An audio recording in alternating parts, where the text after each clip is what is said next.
जय हिंद दोस्तों। स्वागत है आप सबका स्लीपी क्लासेस के यूट्यूब चैनल पे। आप सबको होली की बहुत बहुत शुभकामनाएं। तो दोस्तों आज 19 मार्च है, लेकिन आज हम डिस्कस करेंगे 18 और 19 मार्च ये दोनों दिनों में जो रेलेवेंट एडिटोरियल्स आए हैं उन दोनों की हम चर्चा करेंगे। तो दोस्तों क्योंकि कल हमारा लेक्चर नहीं लगा था, इस करके आज हम 4 इंपॉर्टेंट एडिटोरियल्स डिस्कस करेंगे जो इन 2 दिनों में आए हैं। तो अगर मैं टॉपिक वाइज बात करूं तो दोस्तों टॉपिक वाइज एक आर्टिकल हम डिस्कस करेंगे इंटरनेशनल रिलेशन से रिलेटेड, ये इंडियन एक्सप्रेस में आया था कल। एक आर्टिकल बड़ा इंटरेस्टिंग आर्टिकल है, ये हम डिस्कस करेंगे which is related to land reforms, तो ये आपका जीएसटी का कंपोनेंट बन जाता है। एक आर्टिकल हम डिस्कस करेंगे हमारी एक्ट ईस्ट पॉलिसी की बात करें, again related to international relations, तो ये जीएस2 का कंपोनेंट बन जाता है, ये आज आया है इंडियन एक्सप्रेस में। और एक बहुत इंटरेस्टिंग आर्टिकल हिंदू में आज आया है, राजीव भार्गव ने लिखा है जो कि एक बहुत नोटेड पॉलिटिकल फिलोसोफर है। तो ये आर्टिकल सिटीजनशिप या रोल ऑफ सिविल सोसाइटी से रिलेटेड आ जाता है, अगेन जीएस2 का कंपोनेंट है। तो दोस्तों इन चारों एडिटोरियल्स की डिस्कशन करेंगे। अच्छा एक और चीज़, बिकॉज अब बहुत सारे बच्चे क्वेश्चंस अटेम्प्ट नहीं कर रहे हैं, आई कैन अंडरस्टैंड कि प्रीलिम्स भी पास में है तो आप अभी नहीं इतना ज़्यादा मेंस पे फोकस कर रहे होंगे। नेवरदलेस जो बच्चे क्वेश्चंस प्रैक्टिस करना चाहते हैं, तो मैंने क्या करा है, इन चारों एडिटोरियल्स के एंड में एक ही क्वेश्चन रखा है, ठीक है। अब वो ऑप्शन में है क्या, मतलब वो 2 क्वेश्चंस के बीच में ऑप्शन, आप जो अगर आप अटेम्प्ट करना चाहते हैं तो आप उन दोनों में से कोई भी एक क्वेश्चन अटेम्प्ट कर सकते हैं, बट हर एक एडिटोरियल के एंड में मैं क्वेश्चन नहीं डालूंगा, एटलीस्ट जब तक आपके प्रीलिम्स खत्म नहीं हो जाते हैं। चलिए सो दोस्तों शुरू करने से पहले जस्ट आपको थोड़ी इन्फॉर्मेशन देने के लिए, तो हमारे कुछ कोर्सेज जो 2023 के लिए ऑपरेशनल हैं, शुरू हो चुके हैं। सो दोस्तों अगर आप इन कोर्सेज को अवेल करना चाहते हैं, चाहे वो जनरल स्टडीज़ है, चाहे वो एसए है, चाहे वो सोशियोलॉजी है, पीएसआईआर है, तो इसके बारे जानकारी अगर आपने और लेनी है, दिए गए नंबर पे कॉल कीजिए, इसके बारे और इन्फॉर्मेशन लीजिए, या वेबसाइट पे विजिट करके आप इसके बारे इन्फॉर्मेशन लेके इस पे एनरोल कर सकते हैं। हैविंग सेड दैट, आज की चर्चा शुरू करते हैं। पहला एडिटोरियल है NATO blunders Quad lessons, written by Raja Menon. देखिए अब अगर हम बात करें नाटो की, देखिए अब रशिया यूक्रेन का झगड़ा 3 हफ्ते हो चुके हैं। देखिए बहुत क्रिटिसिज्म सुनने को मिल रहा है, जो बाइडेन को भी बहुत क्रिटिसिज्म नाटो को भी मिल रहा है। देखिए हमारी पूरी सपोर्ट है, बहुत सिंपैथी भी फील होती है यूक्रेनियंस के लिए जो बेचारे अकेले अपना ये सारा का सारा लड़ाई लड़ रहे हैं, ठीक है। अभी देखिए जो इतनी बड़ी बड़ी ताकतें थी, जिन्होंने इतनी बड़ी बड़ी बातें करी थी कि हाँ जी हमारा तो ओपन डोर पॉलिसी, कभी भी आप नेटो में आ सकते हैं, कुछ भी कर सकते हैं, अब वो सब कहाँ पे हैं। अब ये कहा जा रहा है ना, नेटो ये कह रहा है कि देखो जी अगर हम इन्वॉल्व होते हैं बीच में या नो फ्लाई जोन डिक्लेयर करते हैं तो वर्ल्ड वॉर 3 हो जाएगी, कितना बुरा होगा, न्यूक्लियर वॉर हो जाएगी। तो देखिए अब अगर यहाँ पे हम नेटो की बात करें तो बहुत सालों से, खास करके 4-5 सालों से नेटो को बहुत क्रिटिसाइज किया जा रहा है। ऐसा माना जा रहा है कि नेटो जो है मिलिटरली काफी डाउनग्रेड हो चुका है।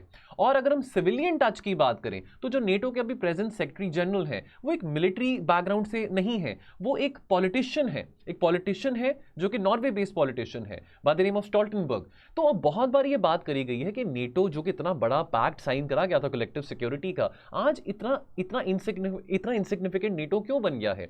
डोनाल्ड ट्रंप ने भी कहा था जब वो प्रेसिडेंट थे अमेरिका के कि देखो मैं बार बार अब चेक काट के नहीं दूंगा नेटो को, कि यूरोपियन यूनियन को चाहिए, फ्रांस को चाहिए, जर्मनी को चाहिए कि वो अपनी जो कलेक्टिव सिक्योरिटी आर्किटेक्चर उसको और स्ट्रेंथन करे, ठीक है। तो क्या नेटो ने या क्या जो बाइडेन ने व्लादिमीर पुतिन को अंडर एस्टिमेट किया था? लगता तो यही है। क्या वो ये देख नहीं पा रहे थे कि क्रिमिया की एनेक्सेशन के बाद व्लादिमीर पुतिन अपनी इकोनॉमी को कितना स्ट्रेंथन कर रहे हैं?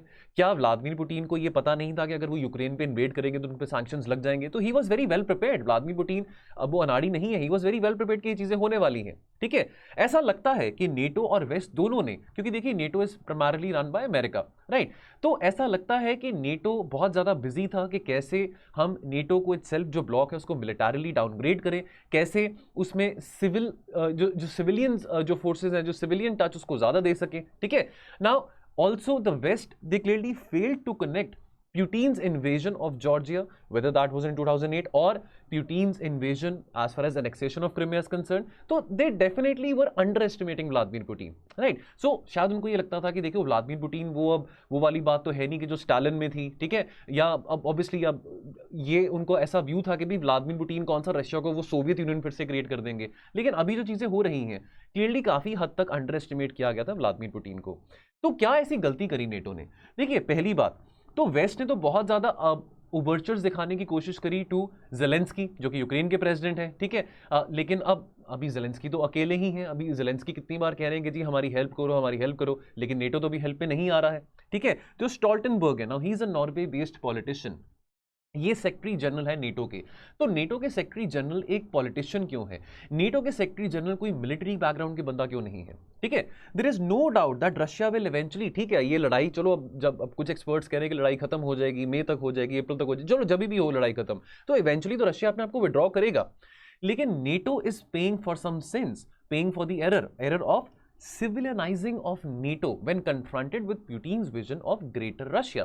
तो यहां पे एक क्रिटिसिज्म जो कहा गया वो ये है कि जो मिलिटरीली डाउनग्रेड करा है नेटो ने अपने आप को, ये गलत किया है। The fact of the matter is के जो सेक्रेटरी जनरल है नेटो के, देखिए उन्होंने क्या बोला, जब व्लादिमीर पुतिन ने यूक्रेन पे इन्वेड किया तो इन्होंने सिर्फ यह बात बोली स्टोल्टनबर्ग ने कि रशिया विल फेस कॉन्सिक्वेंसेस। तो क्या व्लादिमीर पुतिन डर जाएंगे इस बात से? ऐसा तो नहीं हुआ। आज 3 हफ्ते हो चुके हैं, 3 हफ्ते से भी ज्यादा हो चुके हैं अब इससे क्वाड के लिए क्या लेसन हैं? देखिए क्वाड की बात करें तो क्वाड अपने आप को एक डिप्लोमेटिक ग्रुपिंग कहता है। क्वाड यानी कि 4 देश, इंडिया, जापान, ऑस्ट्रेलिया और अमेरिका। अब लाइक माइंडेड डेमोक्रेसीज की बात आ जाती है।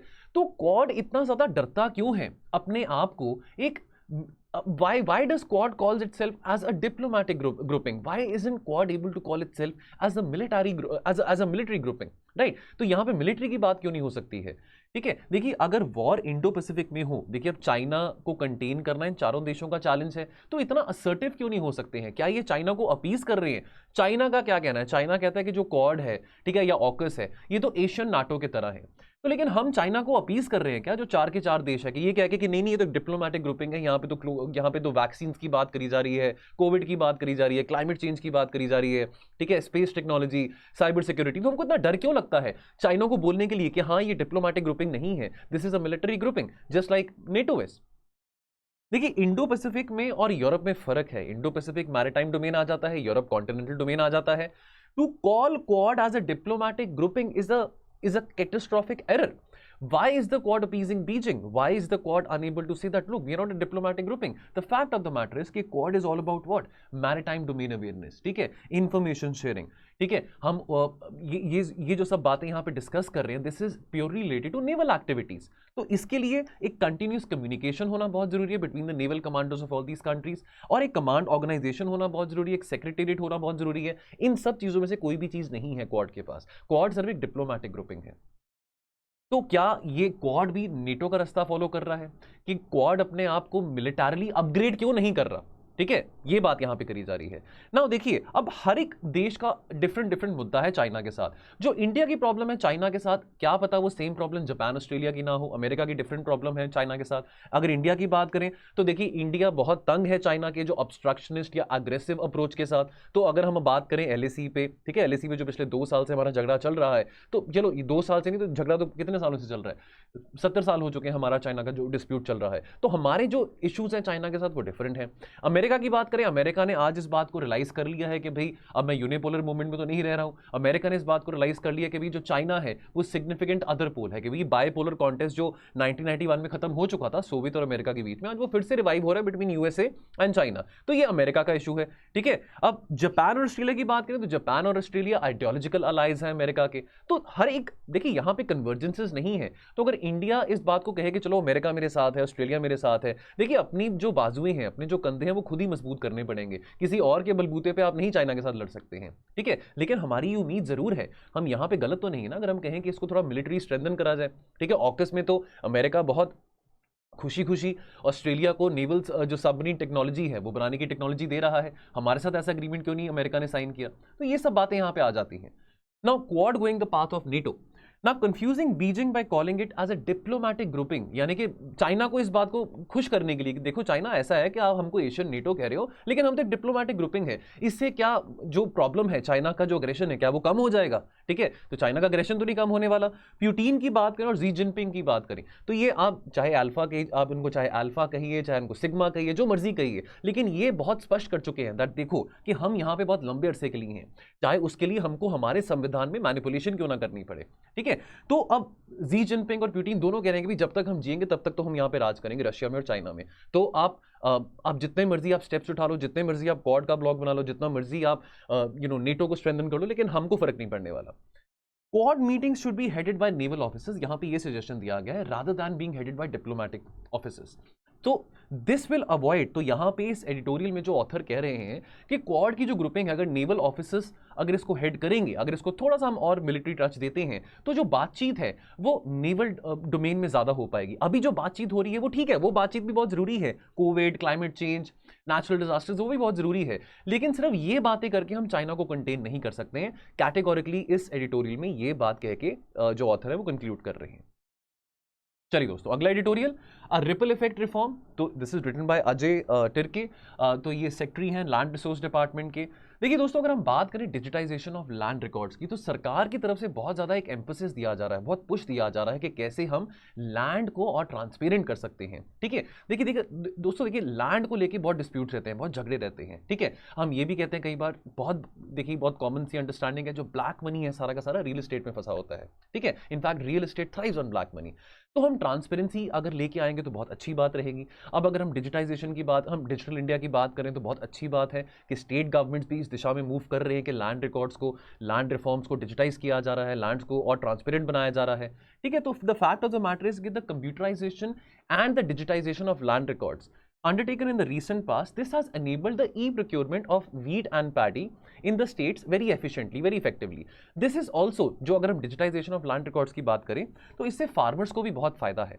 ठीक है, now most of the states are now utilizing computerized land records for e-procurement. ठीक है जी।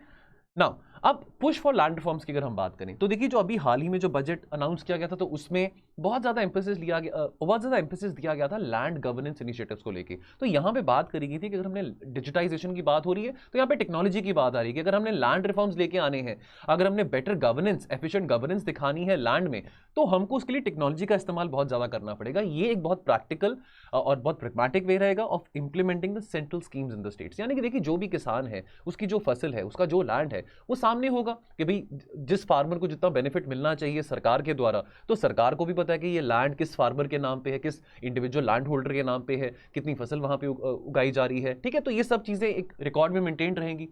ये बड़ी अच्छी लाइन मेरे को लगी जो मैंने बोल्ड करी है। टेक्नोलॉजी जो है this cuts across geographical, regional and state policy barriers. तो हम डिजिटल इंडिया का सपना जो देख रहे हैं, तो बहुत जरूरी है कि जितना हो सके, आफ्टर ऑल डिजिटाइजेशन से क्या होगा, ट्रांसपेरेंसी बढ़ेगी, तो वो बहुत जरूरी है। देखिए कितनी रिश्वत देनी पड़ती है पटवारी को, तहसीलदार को। ठीक है, अब चाहे देखिए इंसान मर जाए, ये नहीं पता लगता कि भाई लैंड उसके नाम पे था, किसी और के नाम पे था, सालों साल निकल जाते हैं लैंड के डिस्प्यूट को लेके। ठीक है, तो इसका फायदा कौन उठाते हैं, जो पटवारी हैं, जो तहसीलदार हैं, कितना इस बात का फायदा उठाते हैं। तो कितना अच्छा होगा कि इस तरह के डिस्प्यूट्स ना हो, ट्रांसपेरेंसी बनी रहे लैंड रिकॉर्ड्स को लेके।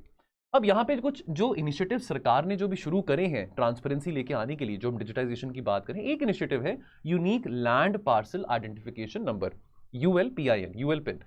अब इस अगर इसको एक बहुत लेमैन टर्म में समझे, तो this is like an Aadhaar like identification for land parcel. तो जैसे हमारा आधार नंबर होता है, आधार कार्ड होता है, उसी तरह से ईच लैंड पार्सल और plot is assigned a unique identification number by the name of ULPIN। ठीक है, नाउ लाइक आधार जो एजेंसीज हैं, जो कि अब देखिए, अब जो इनिशिएटिव्स जो सरकार के द्वारा, जो सोशल वेलफेयर इनिशिएटिव्स हैं, जो सरकार के द्वारा जो सब्सिडीज दी जाती हैं किसानों को, तो इससे बहुत अच्छा एक ट्रैक रिकॉर्ड बना रहेगा इन एजेंसीज को कि भाई कौन से किसान को, किसको कितने हमने बेनिफिट देने हैं, किसको कितने पैसे हमने पहुंचाने हैं। तो इसके चलते जो सरकारी एजेंसीज हैं, they can utilise the land database from anywhere in the country, so that they can authenticate the farmer or the beneficiary's identity। तो इसके लिए फार्मर के लिए और जो इंडिविजुअल लैंड होल्डर है उनके लिए भी बहुत एक अच्छी बात रहेगी। दिस वुड फैसिलिटेट और enable access to information relating to his entitlements, जो एंटाइटलमेंट्स के लिए वो डिजर्विंग है। अब दूसरा जो इनिशिएटिव है वो है national generic document registry system, NGDRS। तो ये बेसिकली यहाँ पे क्या बात हो रही है, यहाँ पे ये बेसिकली एक सॉफ्टवेयर एप्लीकेशन प्लेटफॉर्म है जो कि अर्बन प्रॉपर्टी रजिस्ट्रेशन पे डील करेगा। तो अगर हम अगर इस बात को समझे, तो इसमें इस सॉफ्टवेयर के through the entire process, right from जब हमने रजिस्ट्री के लिए अप्लाई करना होता है, रजिस्ट्रेशन के लिए अप्लाई करना होता है, या जब हमने स्टैम्प ड्यूटी देनी होती है, ये सारा का सारा प्रोसेस ऑनलाइन हो जाएगा। तो जो इमूवेबल प्रॉपर्टीज हैं, ठीक है, अगर हम घर की बात करें, प्लांट की बात करें, प्लॉट की बात करें, खास करके जो शहरों की हम बात करें, तो अगर किसी ने किसी को सेल करनी है, तो बायर्स और सेलर्स के बीच में जो इंटरफेस होगा वो बहुत ईजी हो जाएगा, बहुत कन्वीनियंट हो जाएगा इस NGDRS मैकेनिज्म के थ्रू। ठीक है, now since this whole process will be online, तो डेफिनेटली बहुत एफिशिएंसी होगी, बहुत ट्रांसपेरेंसी होगी, ज़्यादा किसी सरकारी ऑफिशियल को पैसे खिलाने की जरूरत भी नहीं पड़ेगी। बिकॉज आमतौर पे आपको पता है रजिस्ट्री कराने के लिए, स्टैम्प ड्यूटी देने के लिए कितने सारे आपको पैसे खिलाने पड़ते हैं, तो ये चीज़ें नहीं होंगी। ठीक है, करप्शन कम होगा, ट्रांसपेरेंसी बढ़ेगा। उसके बाद एक तीसरा जो इनिशिएटिव है जो लैंड रिफॉर्म्स की अगर हम बात कर रहे हैं वो है ट्रांसलिटरेटिंग द लैंड रिकॉर्ड्स। तो ऑब्जेक्टिव क्या है कि यहाँ पे लिंग्विस्टिक बैरियर्स को ब्रेक करना। देखिए मोस्टली जो भी स्टेट्स हैं जो लैंड रिकॉर्ड्स होते हैं वो रीजनल लैंग्वेजेस में बनाए जाते हैं। तो चाहे हम वेस्ट बंगाल की बात करें तो बंगाली में होंगे, पंजाब की बात करें तो पंजाबी में होंगे, तमिलनाडु की बात करें तो तमिल भाषा में होंगे। अब अगर किसी आदमी ने जो कोई महाराष्ट्र में रहता है उसने तमिलनाडु में लैंड परचेज करना हो, अब उसको तमिलनाडु में जो लैंड परचेज करना है उसके लिए उसको लैंड रिकॉर्ड्स का एक्सेस चाहिए हो, अब वो मराठी बोलता है लेकिन उसको तमिल नहीं समझ आएगी, तो ये बैरियर को तोड़ने के लिए ये इनिशिएटिव यहाँ पे लिया गया है। ये जो लिंग्विस्टिक बैरियर्स हैं this is very essential to overcome, ताकि किसी ने कहीं पे भी प्रॉपर्टी लेनी है वो कहीं पे भी ले सकता है, कहीं पे भी इजीली जिस प्रॉपर्टी को वो बाय करना चाहता है उसके लैंड रिकॉर्ड्स को एक्सेस कर सकता है इजीली एक लैंग्वेज में। नाउ अब कंक्लूजन क्या निकलता है, तो budget speech has underscored the significant role of land resource management. तो यहां पे again technology would be at the core, ठीक है, टेक्नोलॉजिकल सॉल्यूशंस को यहां पे यूज किया जाएगा। Governance is expected to play a significant role in the resurgence of the national economy in the years to come। ठीक है ना, ये जो लैंड गवर्नेंस रिफॉर्म्स हैं, जो लैंड रिफॉर्म्स हैं, तो चाहे वो हम इसमें टेक्नोलॉजी का इस्तेमाल कर रहे हैं, this will positively impact and benefit the citizens as well as various other sectors of the economy. चलिए तो दोस्तों अगला आर्टिकल जो है this talks about India Japan relations. तो जो जापान के जो प्राइम मिनिस्टर हैं he is on a bilateral visit to India, so celebrating 70th anniversary of bilateral relations की अगर हम बात करें, राइट। सो देखिए दोस्तों अगर हम इंडिया जापान की बात करें, so we are linked by universal values. हम लाइक माइंडेड डेमोक्रेसीज की बात करते हैं, क्वाड में भी जापान हमारा एक एक्टिव पार्टनर है। तो जो हम अपनी लाइक माइंडेड डेमोक्रेसीज की बात आती है तो कौन सी ऐसी वैल्यूज हैं, फ्रीडम की बात करें, democracy, human rights, rule of the law, etcetera etcetera, ठीक है। Now there have and we are also celebrating 70 years of bilateral relations between India and Japan.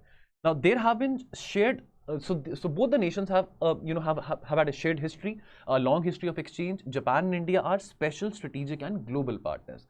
तो जापान अभी लुक फॉरवर्ड कर रहा है। अब हम बात करते हैं ना पोस्ट पैंडेमिक वर्ल्ड की, पोस्ट पैंडेमिक वर्ल्ड में इकोनॉमिक रिकवरी की बात करते हैं, ठीक है। तो जापान जो है it is looking forward for the realisation for the welfare of the people post pandemic world की जो बात हो रही है through a new form of capitalism, ठीक है, कि कैसे वो इकोनॉमी को रिवाइव कर सकता है।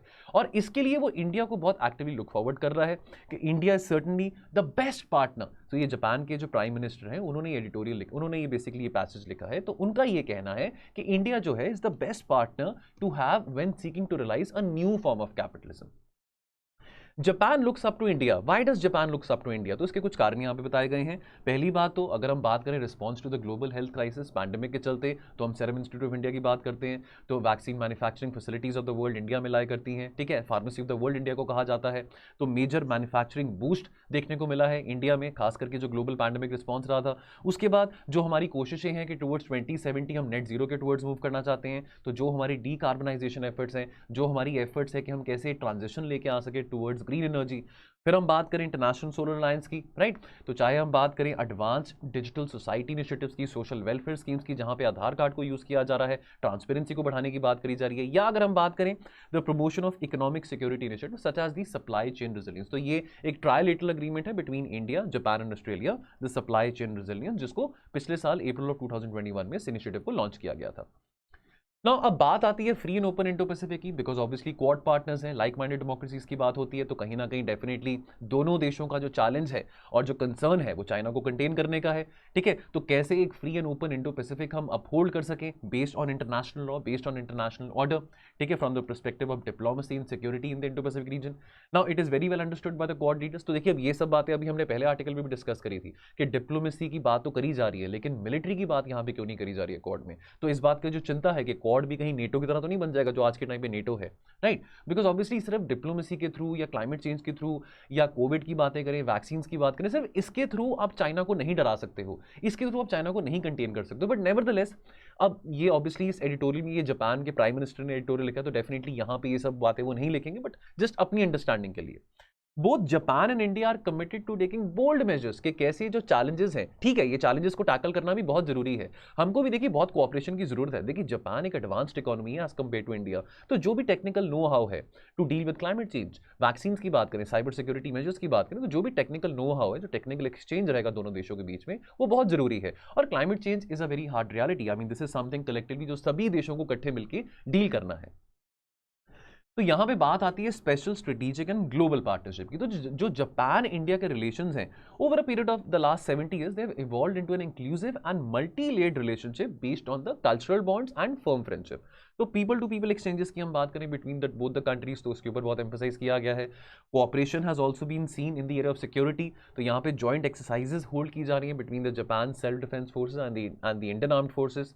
उसके बाद अगर हम मेट्रो सिस्टम की बात करें तो मेट्रो सिस्टम, तो अब जो मेट्रो सिस्टम की बात करें whether it's in Delhi, Bangalore, Kolkata, Chennai, Mumbai, Ahmedabad, अब ये जो मेट्रो सिस्टम्स इन देशों में जो इन सिटीज़ में जो बिल्ड करे जा रहे हैं, that is coming through the support of Japanese official development assistance ODA programme in operation. अब यहाँ पे एक हाई स्पीड रेल की भी बात करी गई है। अब ये हाई स्पीड रेल कौन सी है?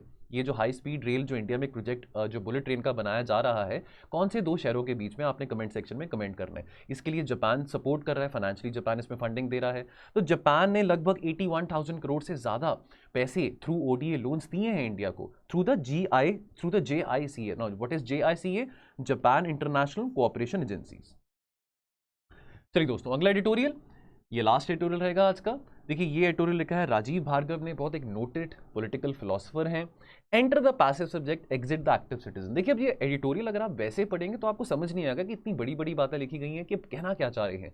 2-3 बार पढ़ने के बाद आपको ये एडिटोरियल का जो एसेंस है शायद समझ आ पाएगा। तो बेसिकली इस एडिटोरियल में देखिए हर किसी के अपने व्यूज़ होते हैं, इन्होंने अपने व्यूज़ यहाँ पे लिखे हैं, ठीक है। तो इनके जो व्यूज़ हैं वो हम डिस्कस करने वाले हैं यहाँ पे। उन्होंने जो बात लिखी है वो ये कह रहे हैं कि देखिए आज से कुछ, अब अगर हम 21st सेंचुरी की बात करें तो पिछले 20 सालों में, खास करके 10 साल पहले, डेमोक्रेसी वॉज थ्राइविंग। तो अगर आपने देखिए अब 2011 की बात है, अन्ना हजारे मूवमेंट के बारे में आपने टीवी में देखा होगा, इंडिया अगेंस्ट करप्शन की बात करते हैं, वहीं से आम आदमी पार्टी का भी रीजन होता है, उस जो पोलिटिकल मूवमेंट अगेंस्ट करप्शन शुरू होती है, ठीक है। तो अगर हम पिछले 10-15 सालों की बात करें तो ऐसी बहुत सारी सिविल सोसाइटी लेड मूवमेंट्स हुई हैं, सिविल सोसाइटी एक्टिविस्ट मूवमेंट हुई हैं। तो कहीं ना कहीं जब कांग्रेस भी सत्ता में थी तो कांग्रेस लेड कोलिशन गवर्नमेंट की बात करें between the period of 2004 to 2014, तो उस दौरान चाहे RTI की बात करें, चाहे मनरेगा की बात करें, तो काफी ऐसे जो कैंपेन्स थे which was run by the civil society organisation, by the civil society activist, उनके प्रेशर के कारण, देखिए डेमोक्रेसी इज ऑल्सो, डिसेंट जो है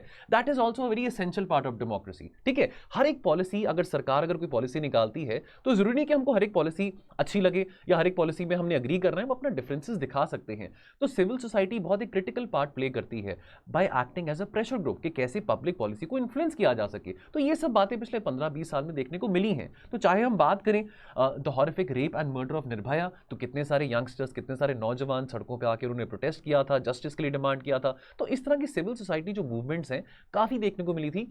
लेकिन अब ये कहना चाह रहे हैं कि आज के टाइम पे इतनी सिविल सोसाइटी मूवमेंट्स देखने को क्यों नहीं मिल रही हैं। चलो फार्म प्रोटेस्ट एक बहुत बड़ी मूवमेंट थी, लेकिन फिर यहां पे ये भी बात आती है कि क्या जो कल के एक्टिविस्ट थे वो आज के आंदोलनजीवी क्यों डिक्लेयर कर दिए जाते हैं। अब देखिए इनके अपने व्यूज हैं, तो अपने व्यूज यहां पे वो शेयर कर रहे हैं कि आज के टाइम पे जो एक्टिव सिटीजन है, तो हमने फार्म प्रोटेस्ट के टाइम पे भी देखा था कि जो फार्मर्स को सपोर्ट कर रहे थे उनको काफी तरह के लेबल दिए जा रहे थे कि वो खालिस्तानी हैं, राइट, कि वो एंटी नेशनल हैं, वो लिबरल गैंग में से आते हैं, खान मार्केट गैंग में से आते हैं। तो इस तरह की जो शब्दावली है वो क्यों यूज की जाती है एक्टिव सिटीजन के लिए, कि जो कि किसी की हक के लिए लड़ना चाहते हैं, ठीक है। अब देखिए, अब हर किसी के अपने राइट्स हैं, लेकिन हर किसी को अपने राइट्स को रिस्पेक्ट करना भी बहुत जरूरी है। लिमिटेशंस भी होती हैं, एब्सोल्यूट कुछ भी नहीं होता, एब्सोल्यूट फंडामेंटल राइट्स नहीं होते हैं। But the fact of the matter is कि आज के टाइम पे जो एक्टिव सिटीजन है उसको एक विलन की तरह देखा जाता है। बहुत सारी पॉलिटिकल पार्टीज जो कि आज इनको एक आंदोलनजीवी कहते हैं, लेकिन किसी जमाने में आज से 10 साल पहले इन्हीं आंदोलनजीवी की सपोर्ट लेके अपने पॉलिटिकल प्रोग्राम्स वो चला रहे थे, ठीक है। नाउ राइट और wrong, some are ready to forgo even their rights as passive citizens. Passive citizen यानी कि ऑब्वियसली एक्टिव का ऑपोजिट पैसिव हो गया, ठीक है। यानी कि जो नहीं कुछ बदलाव देखना चाहते हैं, जो बदलाव नहीं लेके आना चाहते हैं, जो ठीक है कि भाई सब अच्छा चल रहा है, कोई बात नहीं, आराम से हम बैठे हुए हैं, हमको क्या जरूरत पड़ी है सड़क पे जाके प्रोटेस्ट करने की, हम अपने आराम से घर पे बैठे रहेंगे, जो चल रहा है सब बढ़िया चल रहा है, ठीक है, हमको अपना वेलफेयर मिलता रहेगा, हमको अपना बेनिफिट मिलता रहेगा। लेकिन जो एक्टिव सिटीजन है वो क्या चाह रहे हैं, वो चाह रहे हैं कि रिफॉर्म्स हो। अब एक्टिव सिटीजन अब बाहर अगर आते हैं, सड़कों पर आके प्रोटेस्ट करते हैं, तो उनको जेल में डाल दिया जाता है, उनको लेबल लगा दिया जाता है। तो इस तरह की डायकॉटमी देखने को क्यों मिल रही है, ये बात राजीव भार्गव इस एडिटोरियल में कर रहे हैं। तो कॉन्ट्रास्ट क्या आ जाता है between active citizen and passive citizen?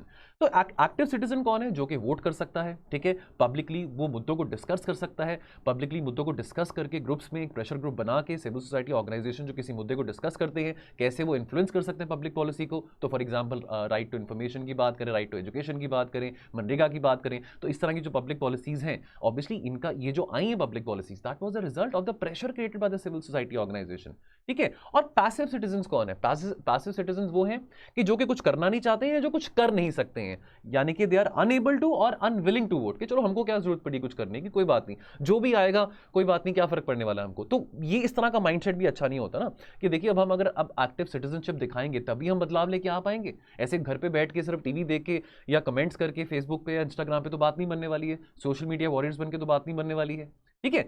Now the passive citizens they either can not or could not be bothered to take a stand on public issues. तो वो बहुत कंटेंट है कि जो मिल रहा है कोई बात नहीं, जो हमको बेनिफिट्स मिल रहे हैं, जो भी हमको मिल रहा है सरकार की तरफ से, हम खुश हैं उसमें। द लॉयल सब्जेक्ट की बात हो रही है।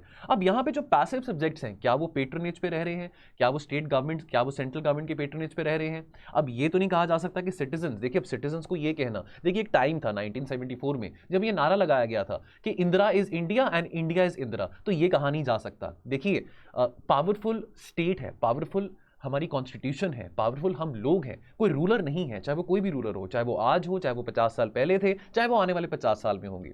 तो कोई भी डेमोक्रेटिक रूलर वो ये नहीं कह सकते कि जो स्टेट है, ये जो कंट्री है, ये मेरी जागीर है, ये कोई भी नहीं कह सकता, ठीक है। हम सब वोट करते हैं तभी जाके सत्ता में आते हैं सारे के सारे, ठीक है। तो ये कहना कि भी सिर्फ एक ही इंसान, कोई भी हो वो, कि भाई उसी के नाम पे देश चल रहा है, तो ये कहना गलत होगा। Unlike a democratic body of equal citizens, the relationship between the subject and the ruler is unabashedly hierarchical. ठीक है। Now there seems to be emergence of a new class of citizens as well, the लाभ भारती, यानी कि जिनको entitlement चाहिए, जिनको benefits चाहिए, जिनको सोशल बेनिफिट्स चाहिए सरकार की तरफ से, चाहे वो एंटाइटल्ड नहीं भी हैं, चाहे वो उस कैटेगरी में नहीं भी आते हैं, लेकिन उसके बावजूद भी उनको फ्री में सिलेंडर्स चाहिए, फ्री में राशन चाहिए, ठीक है। यानी कि देखिए जो गरीब लोग हैं, जो बिलो पॉवर्टी लाइन लोग हैं, उनको तो एंटाइटलमेंट मिलना चाहिए, लेकिन जो लोग हैं जो बिलो पॉवर्टी लाइन नहीं है, लेकिन वो सिर्फ बेनिफिट्स चाहते हैं सरकार से, कि हमको कोई बात नहीं, जो भी सरकार है हमको बेनिफिट्स क्या मिलेंगे, ठीक है, हमको सब्सिडीज, हमको कितनी सब्सिडीज मिलेंगी, हमको कितने फ्री सिलेंडर्स मिलेंगे, तो ये बात यहां पे आ रही है। तो जो लाभ भारती है, this is also a passive recipient of the mayor resources, a beneficiary of the rulers generosity. अब सिटीजन सब्जेक्ट की बात आती है, तो एक हाइब्रिड ग्रुप ऑफ सिटीजंस की यहां पे बात आ जाती है, यानी कि ये ना तो बहुत एक्टिव है और ना ही बहुत पैसिव है। तो ये कह रहे हैं कि भी देखो हमको कोई लेना देना नहीं है, हमको स्टेट से कोई बेनिफिट नहीं चाहिए, हमको स्टेट से कोई सिलेंडर नहीं चाहिए, हमको स्टेट से कोई सब्सिडी नहीं चाहिए, हम अपना अच्छा कमा लेते हैं, अच्छा अपना खाते हैं, अपना इनकम टैक्स दे रहे हैं, हमको कोई लेना देना नहीं है कि स्टेट में क्या हो रहा है, क्या नहीं हो रहा, कौन पावर में आ रहा है, कौन नहीं आ रहा, हमको कोई इससे लेना देना नहीं कि कौन कितना करप्टेड है, कौन कितना नहीं करप्टेड है, ठीक है। सो ये एक मिक्स, ये एक हाइब्रिड कैटेगरी ऑफ सिटीजंस में आ जाते हैं। Now they make very few demands on the state. So active citizenship जो है, this is of little value to them. तो ना तो ये बहुत ज्यादा पैसिव है, ना ही ये बहुत ज्यादा एक्टिव है। यानी कि पैसिव क्यों नहीं है? बिकॉज ये स्टेट की तरफ से, यानी कि सेंट्रल गवर्नमेंट की तरफ से कोई बेनिफिट्स नहीं मांग रहे हैं, अनलाइक द पैसिव सिटीजन। और ना ही ये बहुत ज्यादा एक्टिव है, यानी कि कुछ ज्यादा ये सिविल सोसाइटी कैंपेन्स या एनजीओ के कैंपेन्स में पार्टिसिपेट करने में नहीं ठीक बिलीव करते कि भाई हम अपना आराम से बैठे, हमने अपना काम किया, अपने जो भी हमारे 16-17 घंटे की शिफ्ट होती है वो पूरा करके घर पे बैठे हैं, हमने अपना इनकम टैक्स दे रहे हैं, हमको और कुछ नहीं चाहिए। येट तो चाहे सिटीजन कोई भी हो, चाहे एक्टिव हो, चाहे पैसिव हो, चाहे सिटीजन सब्जेक्ट हो, they are still dependent on the state. क्यों? अगर किसी कोई एक्सटर्नल अग्रेशन की बात आती है, कोई अगर अटैक होता है, पाकिस्तान के साथ लड़ाई होती है, चाइना के साथ लड़ाई होती है, तो तब तो ये नहीं कह सकते ना कि कोई नहीं, मैं अपने आप जाके पाकिस्तान को देख लूंगा, अपने आप जाके चाइना को देख लूंगा। तो वहां पे तो ऑब्वियसली अब इस तरह के अगर हम लड़ाइयों की बात करें, एक्सटर्नल अग्रेशन की बात करें, तो यहाँ पे तो स्टेट के ऊपर ही डिपेंडेंट हमको होना पड़ता है। स्टेट की अगर हम बात करें, मिलिट्री की बात करें, पुलिस की बात करें, इस तरह के चैलेंजेस को डील करने के लिए हमको स्टेट एजेंसीज के ऊपर डिपेंड होना होता है। नाउ अब एक इंटरेस्टिंग बात जो हो रही है, जो अंत में जो राजीव भार्गव इस एडिटोरियल में कंक्लूड करते हैं, कि ऐसा लग रहा था कि पिछले 10 साल में इतने जो सिविल सोसाइटी कैंपेन्स हुए थे, चाहे वो निर्भया रेप केस की बात करें, चाहे वो इंडिया अगेंस्ट करप्शन की बात करें, तो जब ऐसा लग रहा था कि passive citizen is a thing of the past और एक्टिव सिटीजन अब ज्यादा हो रहे हैं, ज्यादा लोग अपना डिसेंट दिखा रहे हैं, पार्टिसिपेट कर रहे हैं, पार्टिसिपेटिव डेमोक्रेसी बना रहे हैं। अब दुख की बात यह है इस एडिटोरियल में जो अंत में कंक्लूड करते हैं राजीव भार्गव, कि जो पैसिव सिटीजन है that is again coming back. Right, जो कि एक बहुत अनफॉर्चुनेट बात है कि हमको और एक्टिव होना जरूरी है हमको। ठीक है, सिविल सोसाइटी का एक अपना सिग्निफिकेंस होता है डेमोक्रेसी में, तो जितना हो सके, जितनी हम अपनी सिविल लिबर्टीज़ को अपहोल्ड कर सकें, जितनी लोगों की सिविल लिबर्टीज़ को अपहोल्ड कर सकें, वो ज़्यादा ज़रूरी है। यानी कि सिर्फ घर बैठ के सिर्फ ये कहना कि जो मर्जी आए पावर में, हमको उससे कोई मतलब नहीं है, ये एक सही अप्रोच नहीं होगी एक डेमोक्रेसी में। तो क्वेश्चन दोस्तों, अंत में एक ही क्वेश्चन, आप इस दोनों में से कोई भी आप एक क्वेश्चन अटेम्प्ट कर सकते हैं। तो एक क्वेश्चन है, technology has become an enabler in land reforms. Comment करिए इसको 150 शब्दों में। और दूसरा ऑप्शन है, discuss some recent initiatives by the government that are oriented towards land reform. इसको भी 150 शब्दों में आप आंसर कर सकते हैं। यूट्यूब में कमेंट सेक्शन पे कमेंट भी कर सकते हैं। चलिए, सो दोस्तों, ये थे आज के 4 एडिटोरियल्स। मिलेंगे हम मंडे को और रेलेवेंट एडिटोरियल्स के साथ। तो आप अपना ध्यान रखिए और पढ़ते रहिए। Thank you so much. जय हिंद।